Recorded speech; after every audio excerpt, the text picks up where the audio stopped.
Am I the F for refusing to let my sister's boyfriend sleep in my guest room because he snores louder than a lawnmower? I, 28-year-old female, own a small 3-bedroom house. I bought it with my own money. No family help, no co-signing. My parents still act like I married rich, though I literally work 2 jobs and drive a 2008 Corolla. My sister, 26-year-old female, is dating this guy, Trey, 30-year-old male. I've been around Trey maybe 7 times.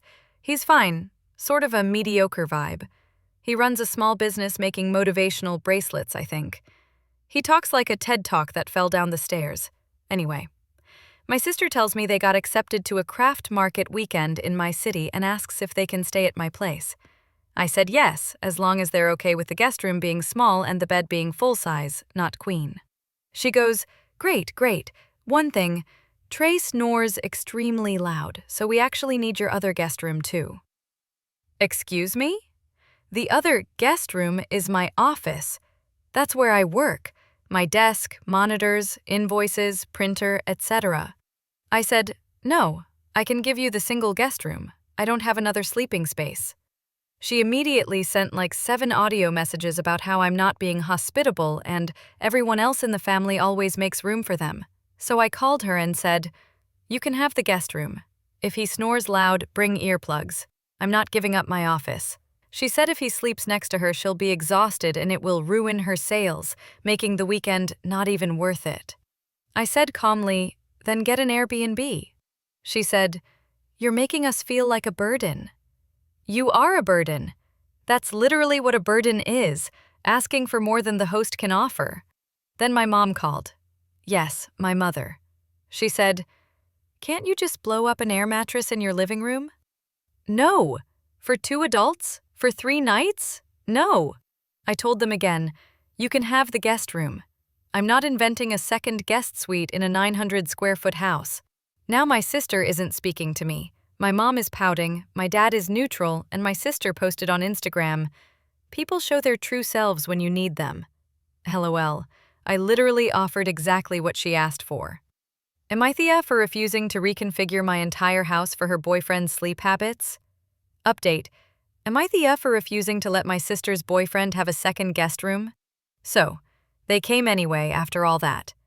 Thursday night. Just got into town.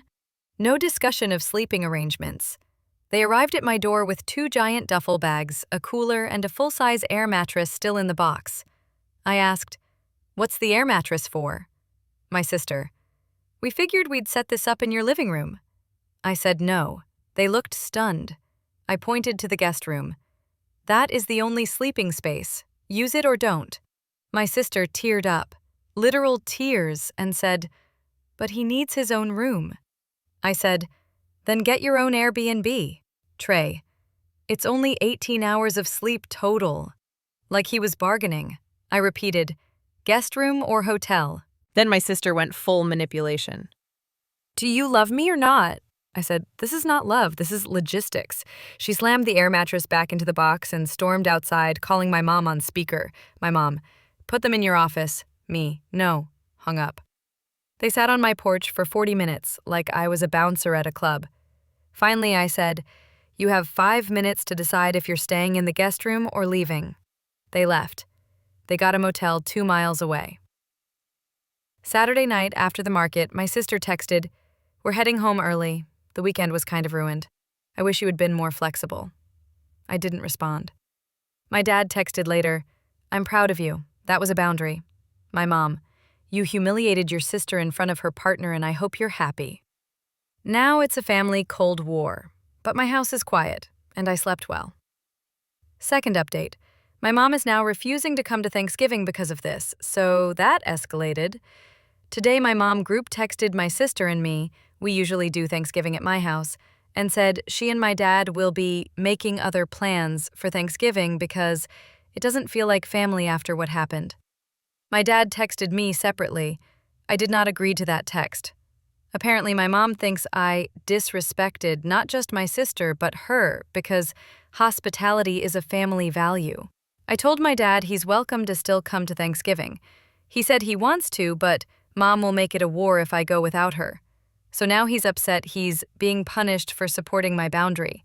I told him I'm not asking him to pick sides. I just don't want my house treated like a hostel. Then my sister posted another vague quote on her story. Family doesn't slam doors.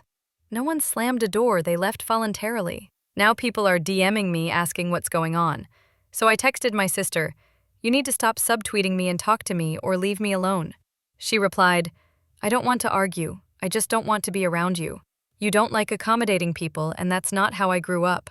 I replied, "I accommodate reasonable requests, not 2 bedrooms for one couple." She left me on red. So now, my mom is boycotting Thanksgiving. My dad is like Switzerland. My sister is acting like the main character in a Hallmark Family martyr movie. I'm the villain because I wouldn't make my office a sleep lab for Mr. Chainsaw Snorer.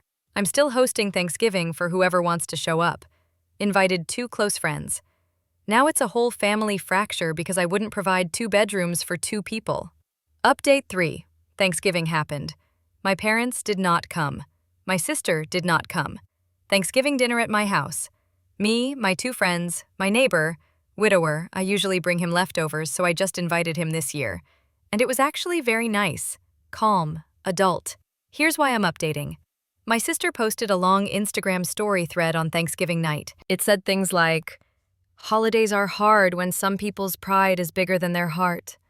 And, "One day they'll realize how cruel they were." The final slide was a pic of a hotel hallway. Family isn't blood. Family are the people who make space for you.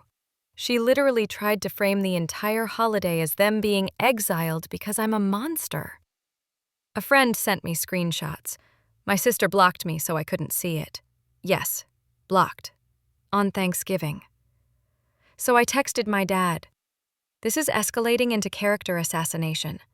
I set one boundary about my house's capacity. Please stop enabling this narrative.